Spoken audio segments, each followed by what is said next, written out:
top-secret project in Brazil is trying to save a rare bird from extinction. For the first time in over 20 years, Spix's macaws land on Brazilian soil again. Resgate que agitou as relações diplomáticas entre o Brasil e o Paraguai. The hope is another generation of Spix macaw released into the wild. That is the ambition, but it all depends on these few survivors.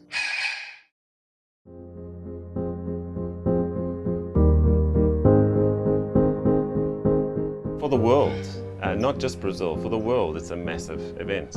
It's something that shows that if this works, it's hope for bringing animals back from extinction. This project is something special, and the charismatic story of the community, it's something that they've been waiting for decades. There were so many times when they didn't think it was ever going to happen. We didn't think it was going to be possible many times.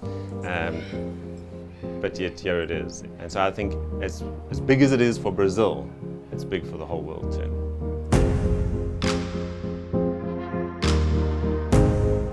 We've given up everything. We've sacrificed 2.5 years of really, really hard times to be here and to see it through.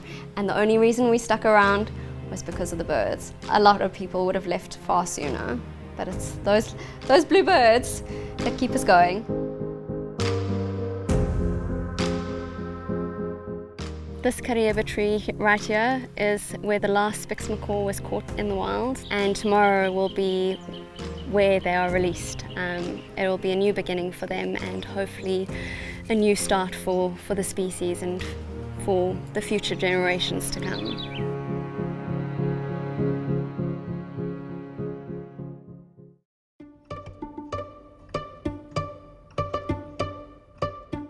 Come out here like Candy and Cromwell have and sacrifice quite a lot for the past 2.5 years. What they went through is hard. My day-to-day stuff is usually wake up about 6 o'clock, start to prep all the food for the breeders and for the release aviary. Then once all prepped, go and feed, go do a check to make sure all birds are fine. This process usually takes me about 10 minutes on average. Have to do this setup twice a day, so morning and lunchtime, but in the morning feed they don't get the dry seed, they get sprouts, cooking mix and fruit and veg.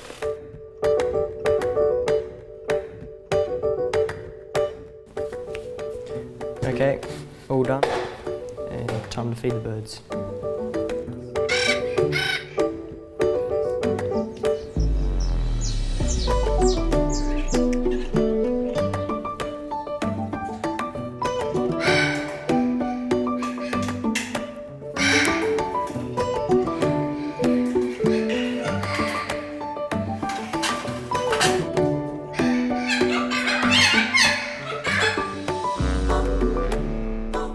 I'm so excited for the release. I've only been here for just over 6 weeks, and Cromwell and everyone involved, it's been a long journey for them, and for me to be a part, to see them fly free in the wild, it's going to be amazing.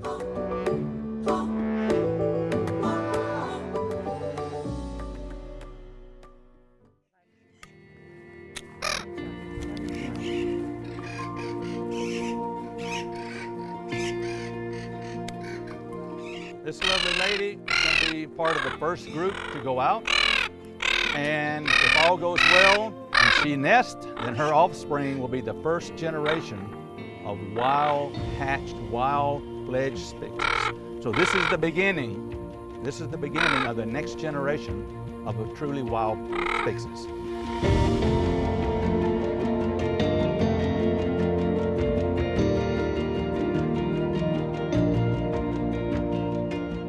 Transmitter is now fixed. This is the last step before release. Once these transmitters go on, we're committed. These birds are going out in 2 days, so this is the point of no return. Next step, freedom.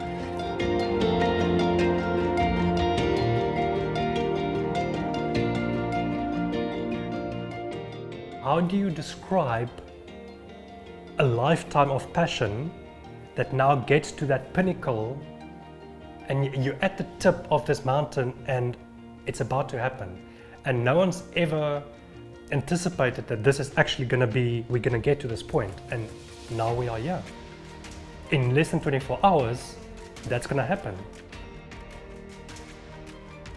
This is major for Brazil, and I think that the people of Brazil actually realizes how significant this whole thing is for them, and I think all the Brazilians are also in big anticipation for this happening. One more batch. Sorry, baby. Sorry, baby. I'm just doing some physical examinations while we have them in hand, so we can just quickly see how they're doing. Okay, there we go. That's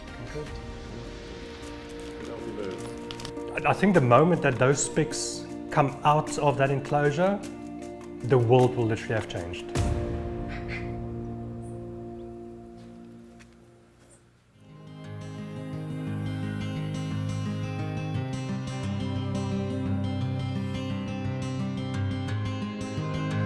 It's all a bit of a blur what happened on the day of the release.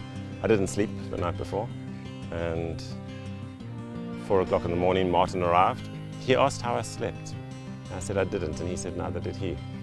And then prepared to go down to the kitchen to start preparing the food for the birds, and meeting people as they arrived for the event, and then taking the food to the birds. Yeah, it was just a normal day taking the food to the birds, but the emotions, I'm not sure, I can't quite remember how I felt.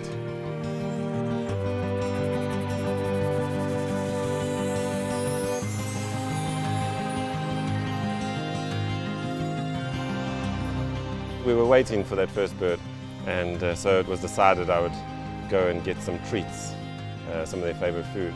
And I had a feeling that when I left, they would actually go out.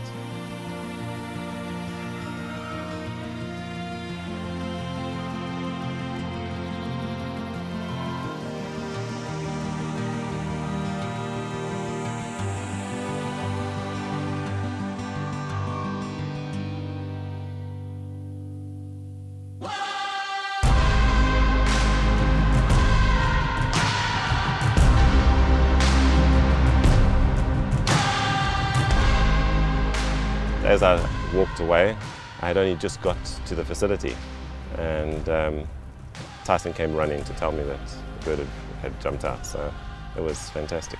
An amazing relief. It was just so much pressure off my shoulders. It was incredible, absolutely incredible.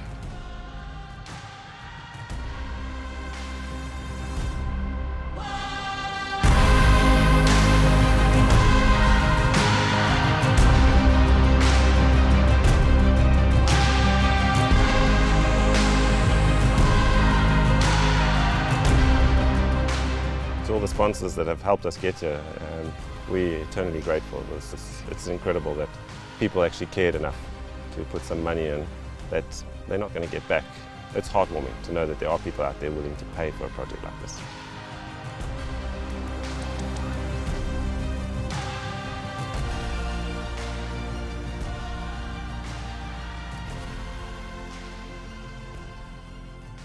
I have goosebumps, and I'm smile all the time, and it's so amazing. We was waiting for 16 years for this moment, and the people here in Caatinga are waiting for 30 years. So I'm so glad that all went well, that the birds took a little bit longer, but the safer way. So I'm very, very happy.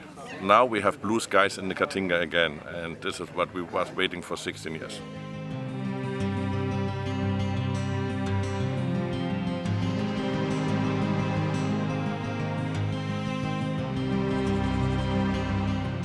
The nice thing about this morning, when I got up and left the house, the first wild bird I saw was a Spix macaw, which is remarkable to say. The next day after the release, but I walked out of the house and he was flying.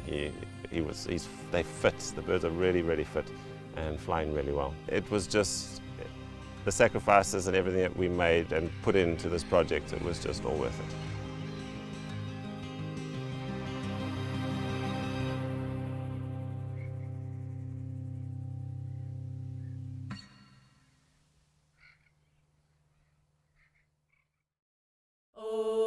Oxu maré, lê, lê, lê, maré. Oxu maré, lê, lê. Oxu maré. Oxumare.